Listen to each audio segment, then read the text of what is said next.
Hello everyone, welcome to MS education TV. इस video में आपको क्लास 9 साइंस का कंप्लीट सॉल्यूशन देखने को मिलेगा। यदि आपको और भी सब्जेक्ट के सॉल्व क्वेश्चन पेपर या फिर इंपॉर्टेंट क्वेश्चन की वीडियो देखनी है तो मेरे यूट्यूब चैनल के ऊपर जाके देख सकते हैं। यदि आपको PDF डाउनलोड करनी है तो डायरेक्ट गूगल के ऊपर टाइप कर सकते हैं www.mseducationtv.com। सबसे पहले जो फिजिक्स के क्वेश्चन है इनको हम डिस्कस कर लेते हैं। तो इसमें फर्स्ट क्वेश्चन दिया गया है, inertia is the property of a body by virtue of which it can not change by itself. Option दे रखे हैं, it's direction of motion, it's steady state of uniform motion, it's state of rest. तो इसमें right answer हो जाएगा D option, all of these. Next यहाँ पे second question दिया गया है, असर्शन रीजन का क्वेश्चन है, अभिकथन और कारण का। तो यहाँ पे देखिए असर्शन दे रखा है, the cork floats while nail sink in water, यानी कि पानी में जो कॉर्क तैरता है जबकि कील जो है डूब जाती है। तो ये बिल्कुल सही बात है, ट्रू है। रीजन दे रखा है कि it happens because the difference in their density, ऐसा उनके घनत्वों के अंतर के कारण होता है। तो ये भी क्या है, बिल्कुल ट्रू है। और ये इसकी जो है करेक्ट एक्सप्लेनेशन भी है असर्शन की। तो इसमें राइट आंसर हो जाएगा अपना ऑप्शन ए, यानी कि असर्शन और रीजन दोनों सही हैं और जो रीजन है वो असर्शन की सही व्याख्या है। यानी कि अभिकथन और कारण दोनों सत्य हैं, कारण जो है अभिकथन की सही व्याख्या है। Question 3, mass of an object is 10 kg, what is the weight on earth. Earth के ऊपर वेट निकालना है तो वेट का फॉर्मूला होगा F is equal to mg। अब जो यह मास है ये अपने पास 10 kg है, g की वैल्यू है 9.8, मल्टीप्लाई करेंगे तो 98 और ये जो है इसकी यूनिट आएगी न्यूटन। तो डी ऑप्शन इसमें राइट हो जाएगा, 98 newton. Question 4, which form of energy does the flowing water possess, यानी कि बहते हुए पानी में जो है किस प्रकार की ऊर्जा होती है, kinetic energy. B option right है। Question 5, the sound which is produce due to a mixture of several frequencies is called dash, यानी कि ब्लैंक दे रखा है और लास्ट में एक बात और लिख रखी है, इज प्लीजेंट टू लिसन, यानी कि सुनने में जो है क्या हो, सुखदायक हो। तो इंग्लिश में इसको बोलते हैं नोट और हिंदी में इसको बोलते हैं स्वर। Question 6, a racing car has uniform acceleration, acceleration दे रखी है 4 मीटर पर second square. What is the distance will cover in 10 second, 10 second के बाद में कितनी डिस्टेंस कवर करेगी आफ्टर स्टार्ट होने के बाद। तो यहाँ पे जो एक्सेलरेशन है ये अपने पास है 4 मीटर पर सेकेंड स्क्वेयर। जो इनिशियल जो वेलोसिटी यहाँ पे क्या होगी, 0। टाइम अपने पास दे रखा है, टाइम कितना है 10 सेकेंड। तो डिस्टेंस का फॉर्मूला लगा लेंगे, S is equal to UT plus में half AT square. Initial velocity है 0, मल्टीप्लाई में टाइम है अपने पास 10 सेकेंड प्लस में 1/2 मल्टीप्लाई में एक्सेलरेशन है 4 मल्टीप्लाई में t का स्क्वायर यानी कि 10 का स्क्वायर। तो ये पहली वाली टर्म तो अपने पास 0 हो गई। आगे सोल्व कर लेते हैं, देखिए 4 को 2 से काटेंगे, 2 पे कटेगा। 10 का स्क्वायर होता है 100, 100 की जब 2 से मल्टीप्लाई करेंगे कितना आ जाएगा 200। और ये डिस्टेंस है तो इसका मतलब क्या है, ये 200 मीटर। ये जो s का मतलब क्या होता है, डिस्टेंस। तो इसका राइट आंसर क्या हो जाएगा, 200 मीटर। आगे चलते हैं, यहाँ पे देखिए क्वेश्चन नंबर 7, डिफाइन करना है एवरेज स्पीड को और इसका फॉर्मूला लिखना है। एवरेज स्पीड क्या होती है, तो average speed is a rate that is a quantity divided by the time taken to get that quantity. ठीक है, और SI यूनिट जो होती है स्पीड की होती है मीटर पर सेकंड। मीटर पर सेकंड जो इसकी SI यूनिट होती है। अगर इसके फॉर्मूले की बात करें, एवरेज स्पीड का अगर फॉर्मूला होगा, थोड़ा सा मैं इधर लिख लेता हूँ, एवरेज स्पीड का फॉर्मूला होता है टोटल डिस्टेंस, तो ऊपर लिखनी है आपको टोटल डिस्टेंस और डिवाइड में लिखना है टोटल टाइम। ये फॉर्मूला होता है एवरेज स्पीड का। इसी में देखिए और में क्वेश्चन और दे रखा है कि डिफाइन एक्सेलरेशन को डिफाइन करना है और इसका फॉर्मूला लिखना है। तो acceleration can be defined as the rate of change of velocity with time, यानी कि एक्सेलरेशन क्या है, rate of change of velocity है टाइम के अकॉर्डिंग। या फिर इसको बोल सकते हैं, it also can defined as the increase in velocity per second. और इसकी जो SI यूनिट होती है मीटर पर सेकंड स्क्वायर, इस प्रकार लिख सकते हैं, या फिर मीटर पर सेकंड स्क्वायर, या फिर कंप्लीट लिखना है तो आप लिख सकते हैं मीटर पर सेकंड स्क्वायर, इंग्लिश में भी लिख सकते हैं। अगर इसके फॉर्मूले की बात करें तो इसका फॉर्मूला होता है, यानी कि acceleration is equal to difference in velocity, यानी कि V2 माइनस V1 डिवाइड में T2 माइनस T1, जिसको आप बोल सकते हो डेल्टा V अपॉन में डेल्टा T। कौन सा भी जो आपको ठीक लगे वो लिख सकते हैं। नेक्स्ट है question 8, distinguish between loudness and intensity of sound, दोनों के बीच में आपको डिफरेंस बताना है। सबसे पहले बात कर लेते हैं, यहाँ पे देखिए लाउडनेस क्या होती है। तो loudness is measured of the response of ear to the sound. The loudness of a sound is defined by its amplitude. Next है intensity of a sound. Intensity of a sound wave is defined as the amount of sound energy passing through unit area per second, यानी कि unit area के through जो है कितनी जो amount जो sound की पास होती है उसी को बोलते हैं intensity. Question 9, why do you fall in forward direction when a moving bus brakes to stop, fall backward when it accelerates from rest. यानी कि जब कोई गतिशील बस अचानक रुकती है तो आप आगे की ओर झुक जाते हैं, और जब विरामावस्था से गतिशील होती है तो आप पीछे की ओर हो जाते हैं। तो देखिए इसमें 2 क्वेश्चन पूछे गए हैं। पहले तो यहाँ पे पूछा गया है, देखिए ऊपर वाले पार्ट में जब हम ब्रेक मारेंगे, जैसे ब्रेक जो है मारे जाते हैं बस के अंदर, तो क्या हो जाएगा, हम आगे की तरफ झुकते हैं। तो ये कारण होता है इनर्शिया ऑफ, यानी कि ड्यू टू, पूरा लिख देता हूँ मैं यहाँ पे, due to inertia of motion. ये due to inertia of motion के कारण होता है। दूसरा इसमें एक चीज़ और पूछी, अगर जो है दोबारा से एक्सेलरेट करेंगे, यानी कि बस जो है दोबारा चलेगी, तब हम जो है क्या करेंगे, पीछे की तरफ जाते हैं। तो ये किसके कारण होता है, due to inertia of rest, inertia of rest. तो इसमें 2 चीज़ पूछी गई हैं, दोनों के आंसर यहाँ पे बता दिया। पहले वाले में तो आपको लिखना है इनर्शिया ड्यू टू मोशन, और दूसरे वाले में क्या हो जाएगा यहाँ पे, inertia due to rest. Question 10 देखिए, define the following. Potential energy क्या है, पोटेंशियल एनर्जी।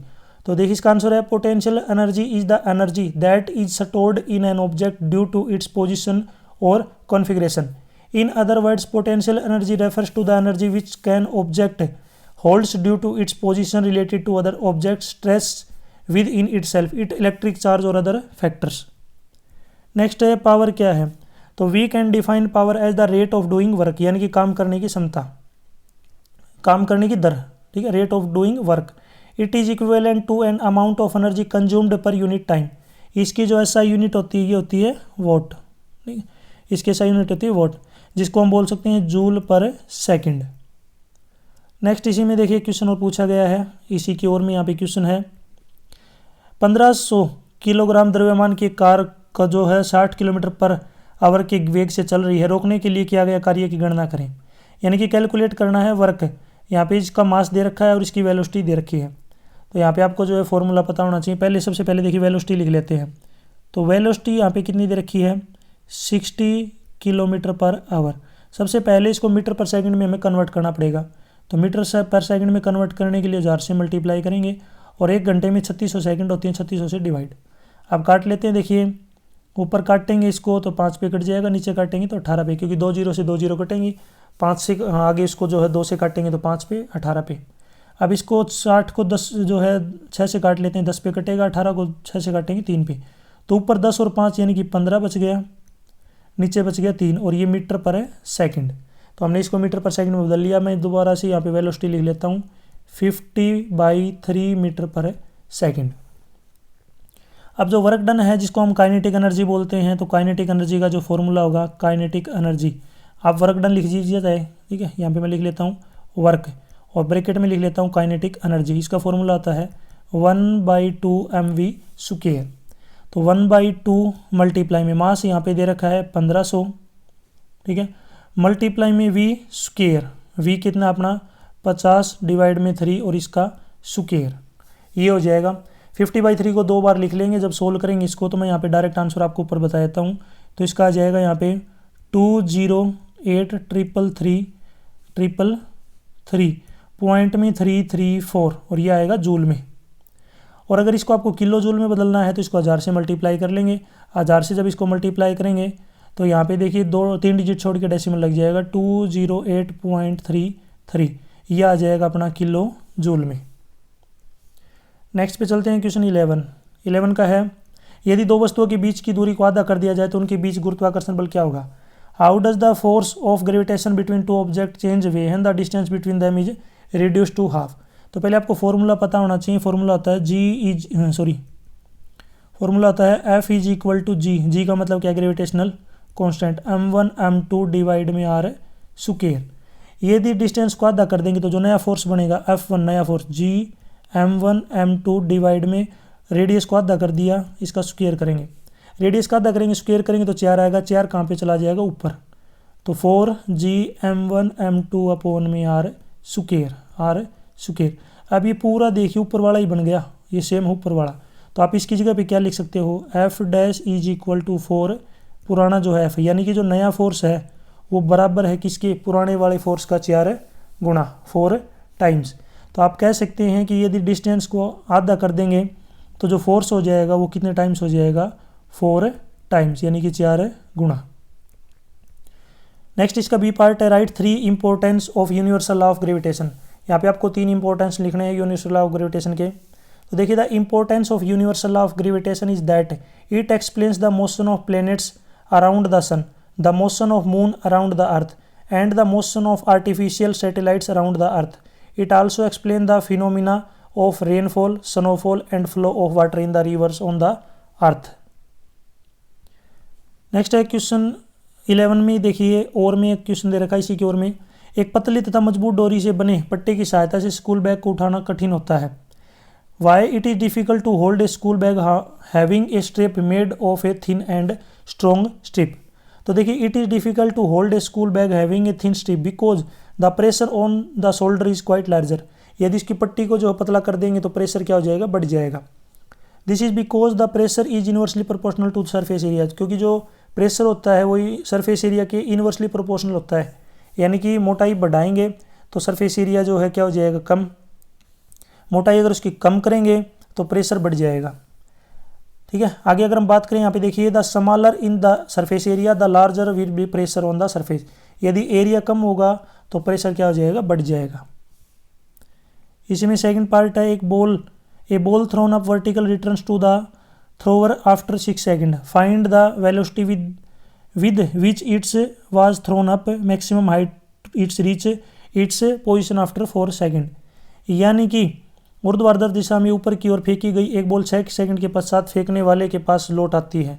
तो ज्ञात कीजिए कि यह किस वेग से ऊपर पहुंची गई, गेंद के द्वारा जो है पहुंची गई अधिकतम ऊंचाई क्या होगी और 4 सेकंड बाद जो है गेंद की स्थिति क्या होगी। तो देखिए, सबसे पहले हम क्या कर लेते हैं, सेकंड दे रखा अपने पास 6 सेकंड। अब आपको पता होगा मैक्सिमम अगर हाइट पे जाएगी तो उसको जो है मैक्सिमम हाइट पे जाने के लिए कितनी सेकंड लगेंगी, 3 सेकंड। ये आपको याद रखना है, क्योंकि 6 सेकंड में वापस आई है तो गई भी है और आई भी है, तो 3 सेकंड जाने में 3 सेकंड आने में। अब यहाँ पे पहला जो है पार्ट है इसको डिस्कस कर लेते हैं। तो यहाँ पे अगर मैक्सिमम इसमें क्या निकालना है, वेलोसिटी निकालनी है। तो यहाँ पे फॉर्मूला हो जाएगा v is equal to u plus में 80। जो स्टार्टिंग की जो वेलोसिटी है, फाइनल वेलोसिटी 0 है। स्टार्टिंग की जो वेलोसिटी है यह क्या हो जाएगी, हमें निकालनी है। प्लस में एक्सेलरेशन की अगर बात करें तो एक्सेलरेशन क्या हो जाएगा यहाँ पे -10, यानी कि एक्सेलरेशन क्या हो जाएगा यहाँ पे -10 प्लस, और मल्टीप्लाई में क्या हो जाएगा यहाँ पे 3। अब इसको सोल्व कर लेते हैं। 0 इज इक्वल टू यू, 30 की जब इससे मल्टीप्लाई करेंगे कितना आ जाएगा, -30, माइनस का 30 इधर आएगा तो प्लस का 30, यानी कि जो इसकी वेलोसिटी हो जाएगी इनिशियल वो 30 मीटर पर सेकंड। ये हमने 10 क्यों लिया है, क्योंकि ये एक्सेलरेशन ड्यू टू ग्रेविटी है, इसलिए हमने -10 लिया है। तो u अपने पास आ गया। अब आपको याद रखना, मैं दोबारा से यहाँ पे सेकंड लिख देता हूँ, पहले 6 थी, अब नई सेकंड कितनी हो जाएंगी यहाँ पे 3 सेकंड। अब अपने पास जो है u इनिशियल वेलोसिटी अपने पास आ गई है 30 मीटर पर सेकंड। अब हमें जो है मैक्सिमम हाइट निकालनी है, दूसरा पार्ट हमें करना है। तो हाइट का फॉर्मूला होगा h is equal to ut plus में हाफ AT स्क्वायर। अब इनिशियल वेलोसिटी है 30, मल्टीप्लाई में टाइम है 3 सेकंड, क्योंकि यहाँ पे मैक्सिमम हाइट पर पहुँचने के लिए उसको 3 सेकंड लगेंगे, इसलिए 3 लिखा गया है। मल्टीप्लाई में 1/2, मल्टीप्लाई में एक्सेलरेशन कितना है -10, acceleration due to gravity, multiply में टी का स्क्वायर यानी कि 3 का स्क्वायर। आप सोल्व कर लेते हैं 30 की, जब इसको पूरा सोल्व करेंगे तो मैं यहाँ पे डायरेक्ट लिख देता हूँ। जब सोल्व करेंगे तो h अपने पास आ जाएगा 45 मीटर, यानी इसकी जो मैक्सिमम हाइट होगी वो कितनी आएगी 45 मीटर। अब लास्ट वाला पार्ट देखिए, ठीक है। अपने पास इनिशियल वेलोसिटी अपने पास आ गई थी 30 मीटर पर सेकंड, हाइट अपने पास आ गई है 45 मीटर। सेकंड आपको पता ही होगा 6 का आधा यानी कि 3 सेकंड। अब लास्ट वाला पार्ट है कि इट्स पोजिशन 4 सेकंड के बाद में इसकी पोजीशन क्या होगी। तो 4 सेकंड बाद में देखिए, तो पहले आपको पता होगा टाइम जो है यहाँ पे कितना हो जाएगा अपने पास 4 - में 3, 1 सेकंड लेना पड़ेगा, 1 सेकंड। क्योंकि 4 सेकंड में से 3 सेकंड हमें घटाना है, क्योंकि 3 सेकंड में गई है, 1 सेकंड में फिर वापस भी तो आई है वो, तो वापस नीचे की तरफ आएगी। तो डिस्टेंस हो जाएगा यहाँ पे क्या 0 प्लस में 1/280 स्क्वायर। यहाँ पे टी ए की वैल्यू है 10। अब यहाँ पे जो है क्या नहीं लेना आपको, माइनस नहीं लेना, ये क्या लेना है, प्लस का लेना है, क्योंकि 4 सेकंड बाद में वो वापस आ रही है नीचे की तरफ। इंटू 1 का स्क्वायर, 2 से काटेंगे तो 5, तो ये कितना आ जाएगा 5 मीटर। लेकिन 4 सेकंड जो है 4 सेकंड के बाद में उसकी पोजीशन क्या होगी, तो 5 मीटर वापस आ चुकी है नीचे की तरफ, यानी कि जो है ऊपर गई है तो उसकी कितनी डिस्टेंस कवर की है 45 मीटर, लेकिन वो 5 मीटर नीचे आ गई है, 5 मीटर क्या आ गई, वो नीचे आ गई। तो उसकी अभी जो है ग्राउंड से हाइट बतानी कितनी है, तो ग्राउंड से हाइट कितनी हो जाएगी 45 माइनस में 5, यानी कि 40 मीटर जो है अभी उसकी ग्राउंड से हाइट है। तो आपको पता हो गया पहले वाले में तो आ गया 30 मीटर पर सेकंड, दूसरे वाले में जो हाइट है ये आ गई 45 मीटर, और तीसरा जो है 4 सेकंड के बाद में उसकी हाइट कितनी हो जाएगी 40 मीटर, ऊपर वाले में 45, नीचे वाले में 40। नेक्स्ट यहाँ पे केमिस्ट्री के क्वेश्चन स्टार्ट हो गए हैं। तो देखिए, temperature at which a solid melts to become a liquid at the atmosphere pressure is called it's.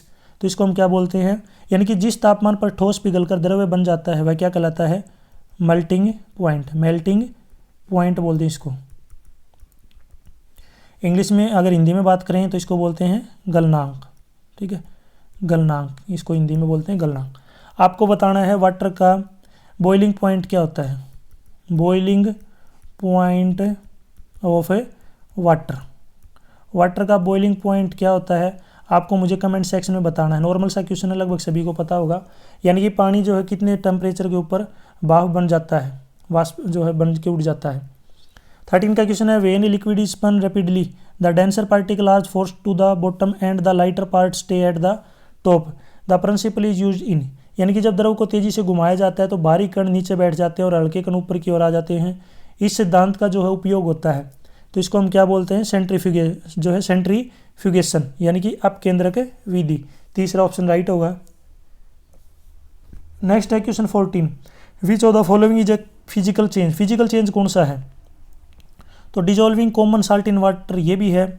दूसरा है melting of butter in a pan, ये भी सही है। Boiling of water to form steam, ये भी सही है। तो इसमें सारे जो है फिजिकल चेंज ही हैं, यानी कि डी ऑप्शन क्या होगा, राइट। यानी कि हम जो है एक अवस्था से दूसरी में बदल सकते हैं और दूसरी से वापिस से जो है पहली अवस्था में बदल सकते हैं।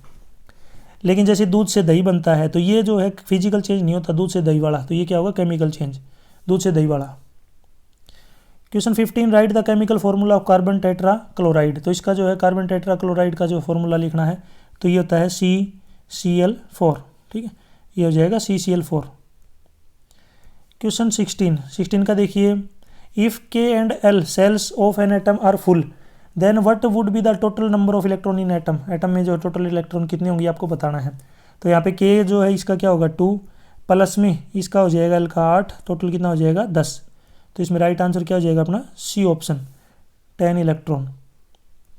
क्वेश्चन 17, 2 डिफरेंस बताने मिक्सचर और कंपाउंड के बीच में। सबसे पहले देखिए यहाँ पे मिक्सचर की बात कर लेते हैं। तो mixture is the physical combination of substance bounded together in any proportion. ये जो फिजिकल कम्बिनेशन है किसी प्रोपोर्शन में इनको ऐड कर सकते हैं।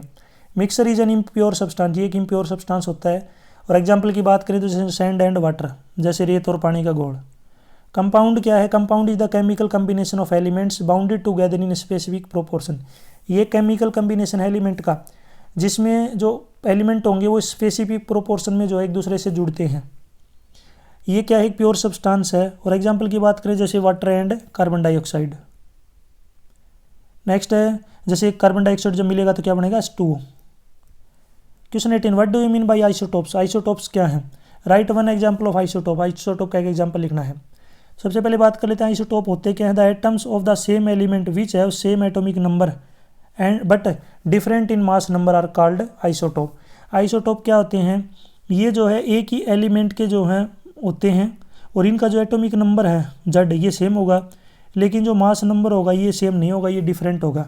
एग्जांपल की बात करें जैसे carbon 12, carbon 13, carbon 14।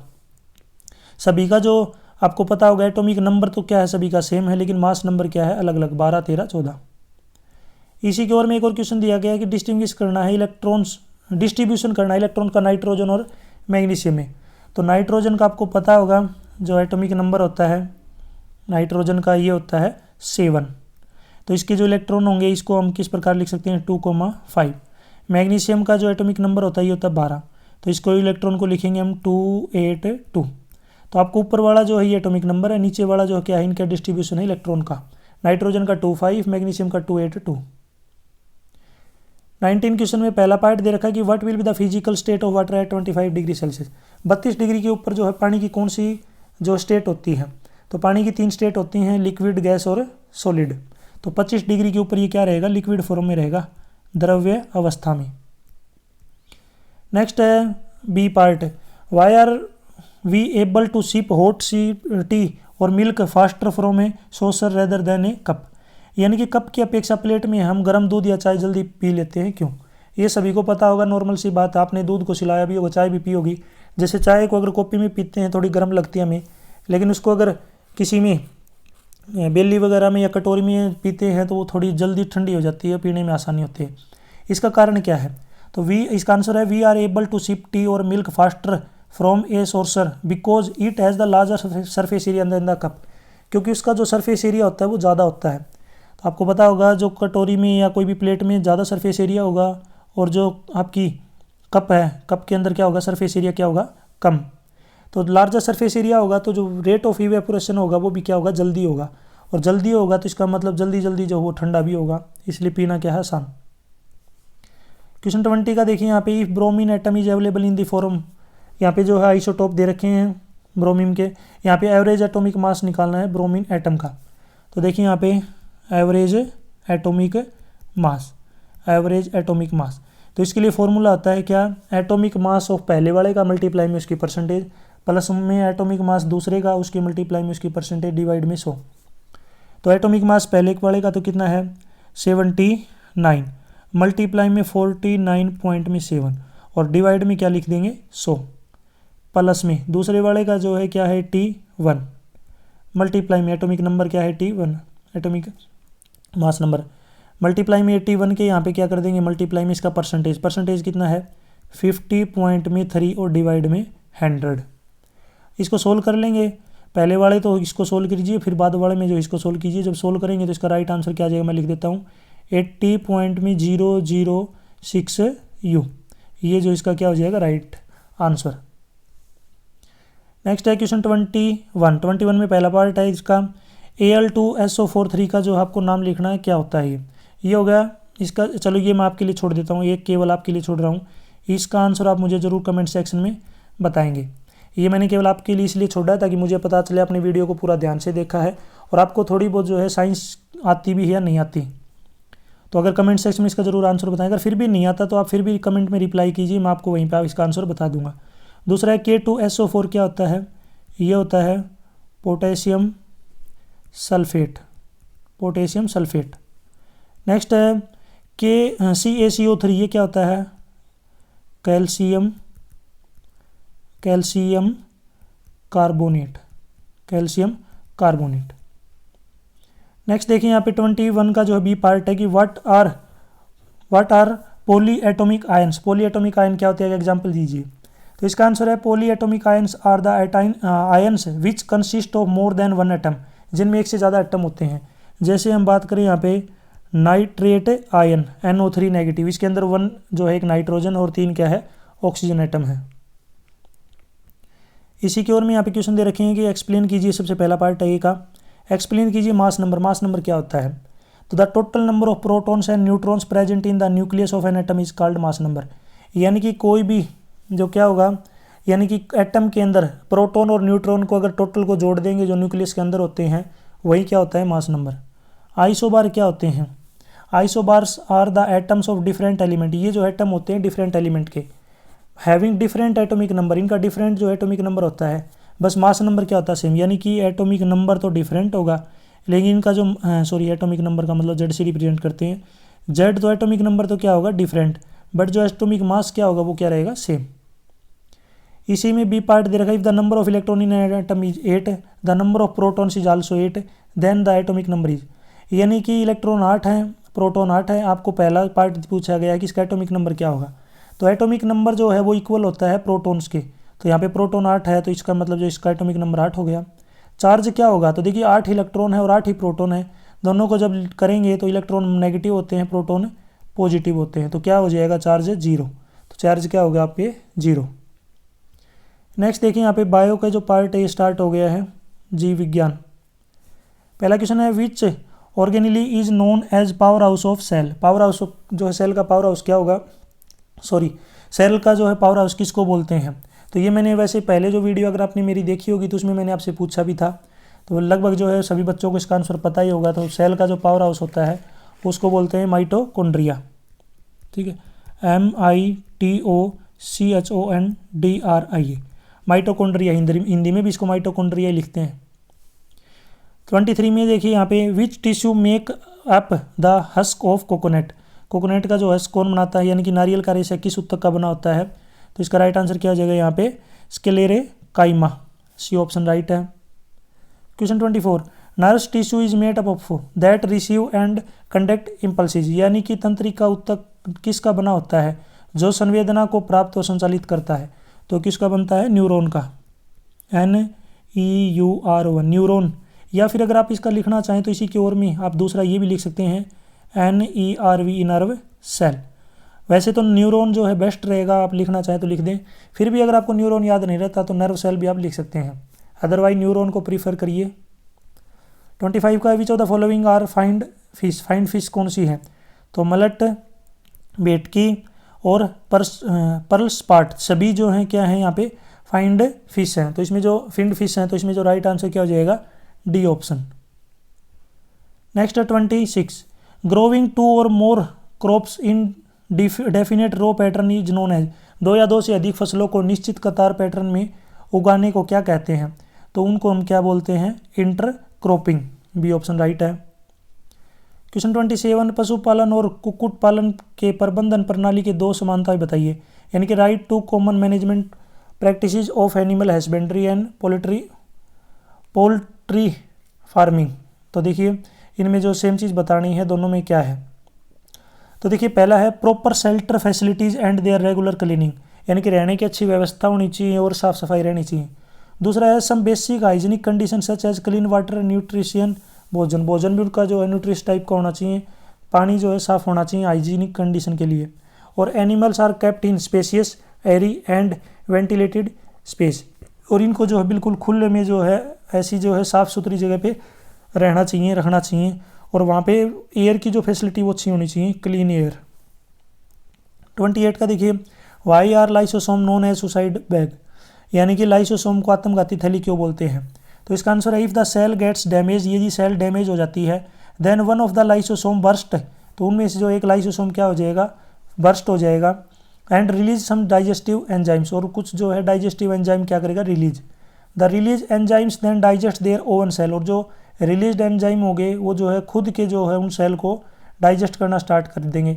Utilise ultimately the cells dies, इसलिए जो सेल होंगे वो क्या हो जाएंगे मर जाएंगे, यानी कि जो है उनको खा जाएंगे वो एंजाइम। इसी के लिए जो है लाइसोसोम को क्या बोलते हैं सुसाइड बैग। नेक्स्ट यहाँ पे आपको डायग्राम जो है बनाना है आपको प्लांट सेल का, तो यहाँ पे आपको जो ऊपरी स्क्रीन के ऊपर यहाँ पे मैं आपको प्रोवाइड करवा दूंगा, यहाँ पे आपको दिख जाएगा इस टाइप का होता है प्लांट सेल। नेक्स्ट है इसी की ओर में एक और question, write 3 differences between plant cell and animal cell. Animal cell और प्लांट सेल में 3 डिफरेंस बताने हैं। तो सबसे पहला डिफरेंस है animal cell lack cell wall, यानी कि अंदर जो है सेल वाल नहीं होती एनिमल के अंदर, अनलाइक के plant cell which has a cellulosic cell wall, लेकिन इनके अंदर जो है सेलुलोसिक जो है सेल वाल होती है।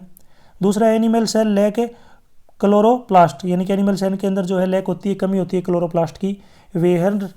Where as plant cell has chloroplast, लेकिन जो प्लांट सेल उनके अंदर क्लोरोप्लास्ट होता है। Animal cell has centrioles centrosome and lysosome but plant cell lack of them, plant cell के अंदर नहीं होता।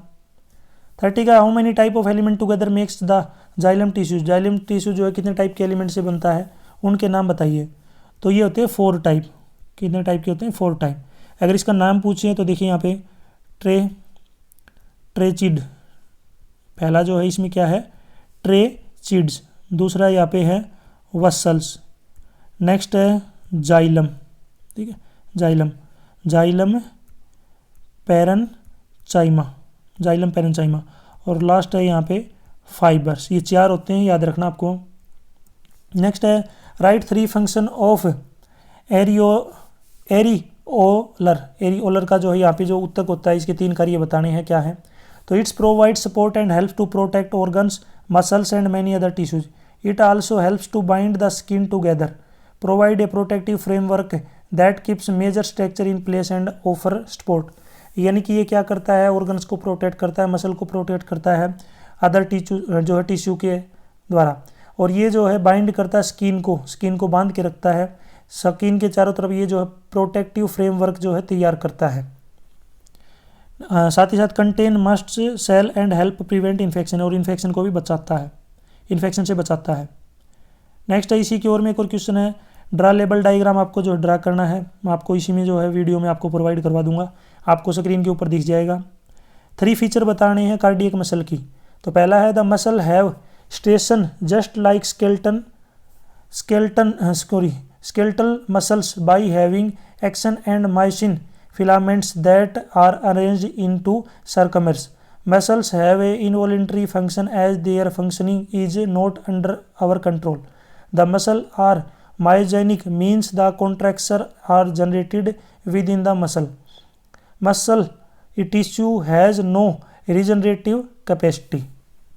यहाँ तक जो वीडियो अपनी कंप्लीट हो चुकी है। वीडियो अच्छी लगी तो इसको लाइक करें, अपने दोस्तों के साथ जरूर शेयर करें। आपको वीडियो के जो है कमेंट सेक्शन में बेकिंग सोडा का फॉर्मूला बताना है, बेकिंग सोडा का फॉर्मूला क्या होता है। और भी वीडियो देखनी है तो मेरे यूट्यूब चैनल के ऊपर जाके देख सकते हैं। यदि आपको पेपर की PDF डाउनलोड करनी है तो इस कोने में आपको वेबसाइट का नाम दिख रहा होगा, इस वेबसाइट की सहायता से आप जो है डायरेक्ट गूगल से डाउनलोड कर सकते हैं। Thanks for watching.